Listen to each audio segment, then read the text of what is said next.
प्यारी ननद शिखा परिवार की लाडली बिटिया या फिर यूँ कहें कि परिवार की आन बान और जान। जब घर में होती है तो ऐसा लगता है मानो घर में आसमान टूट पड़ा हो। घर में इधर उधर थमथमा चौकड़ी करना और खूब सारी बातें करना उसके पसंदीदा कामों में से एक था। शिखा के दादाजी शिखा को बहुत प्यार करते थे, लेकिन आजकल उन्हें शिखा की एक चिंता और खाई जा रही थी, और वे थी शिखा की शादी की चिंता। बस दादाजी अब हर परिवार में शिखा का ससुराल ढूंढते, लेकिन शिखा को शादी नाम से ही इतनी चिढ़ थी कि शादी का नाम सुनते ही वह गुस्सा होकर मुंह फुलाकर दूसरे कमरे में बैठ जाती थी। खैर, थोड़ी देर बाद में उसका गुस्सा खुद ब खुद उतर जाता और वो वापस अपनी धमा चौकड़ी में व्यस्त हो जाती। काफ़ी खोजबीन के बाद भी शिखा के दादाजी को कोई ऐसा परिवार नज़र नहीं आया जहां वे अपनी लाडली बिटिया की शादी कर सके। इसलिए उन्होंने अपने बचपन में दोस्त से इस बारे में राय लेने का निश्चय किया। बस फिर क्या था, वे अपने दोस्त राय बहादुर से मिलने बरेली की और निकल पड़े। अगले दिन जब वह बरेली पहुंचे तो राय बहादुर के स्टेशन पर ही उनके लिए गाड़ी भेज दी थी। 10 साल बाद अपने बचपन के दोस्त से मिलने के लिए वे भी बड़े उतावले थे। गाड़ी धीरे धीरे राय बहादुर के घर की ओर बढ़ी। बड़ा सा बंगलों के आगे बगीचा, गाड़ियाँ और नौकर चाकर देख दादाजी का मन खुशी से भर गया।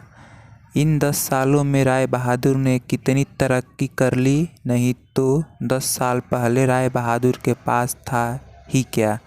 बस यही वह सब सोचते सोचते शिखा के दादाजी अपने दोस्त के बंगलो पहुंच ही गए। गाड़ी की हॉर्न की आवाज़ के साथ राय बहादुर घर के बाहर अपने दोस्त के स्वागत के लिए आ गए थे। अपने दोस्त को गले लगाकर वे दादाजी को अंदर ले गए। घर अंदर से भी काफ़ी शानदार था। अपने दोस्त की संपन्नता को देख शिखा के दादाजी भी फूले नहीं समाये। चाय नाश्ता के बाद राय बहादुर ने उनके खास दोस्त से आने का कोई खास कारण पूछा। दादाजी ने पोती की शादी के लिए एक अच्छा सा परिवार ढूंढने का सौंपते हुए बिटिया का फोटो राय बहादुर के हाथ में सौंप दिए। राय बहादुर भी अपने बेटे विक्रम के लिए एक सुयोग्य कन्या की तलाश में थे। तीखे नयन नक्श चेहरे पर तेज और एक बार में ही किसी को पसंद आने वाली शिखा बिटिया को फोटो में देखकर ही उन्होंने शिखा के अपने घर की बहू बनाने का फैसला कर लिया।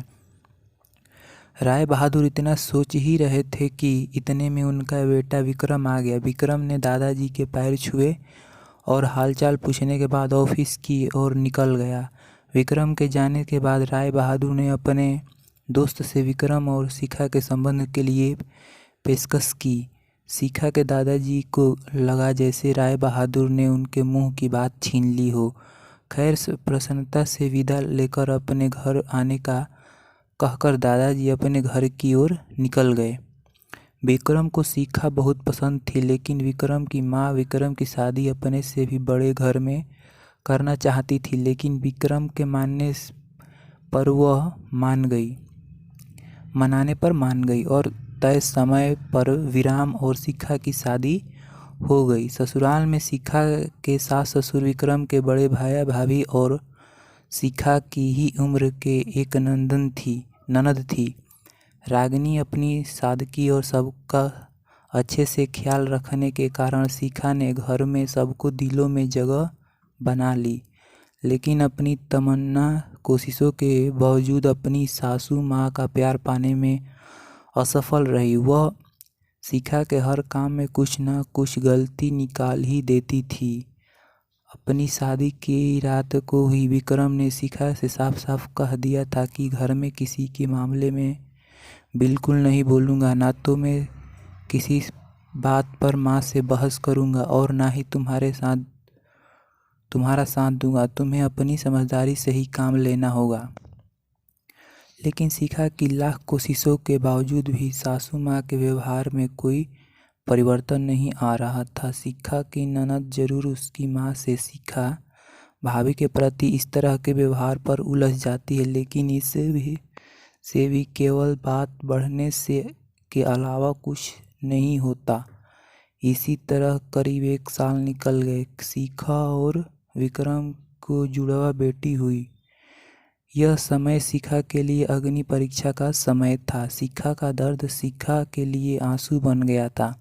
ससुराल में शिखा को संभालने वाला कोई नहीं था और विक्रम और उनके पापा ने शिखा को अपने मायके भेजने के लिए पहले ही मना कर दिया था।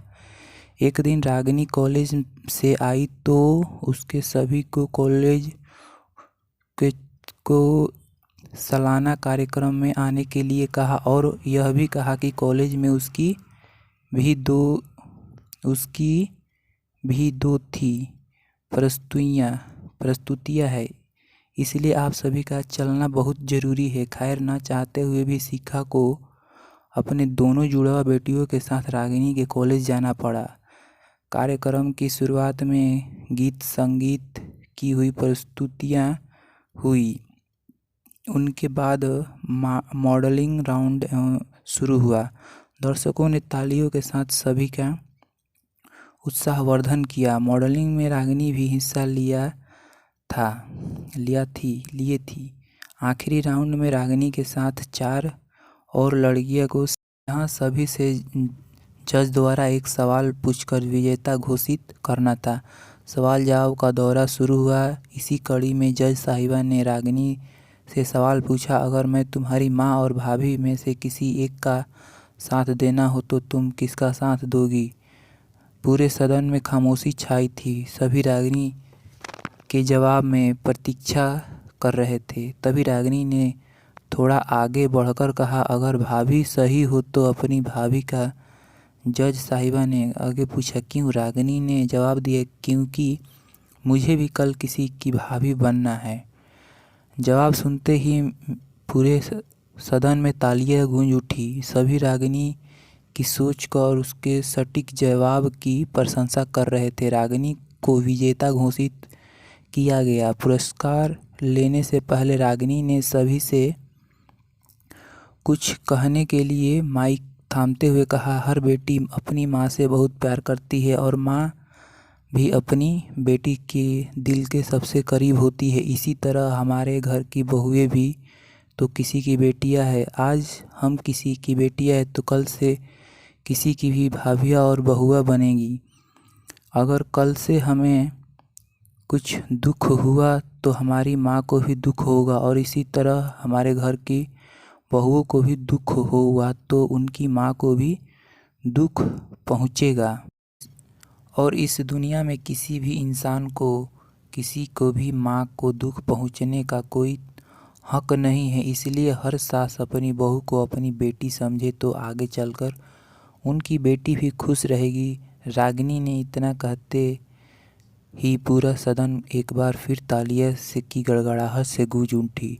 तालियों की गड़गड़ाहट के बीच शिखा की सास ने शिखा को गले लगा लिया।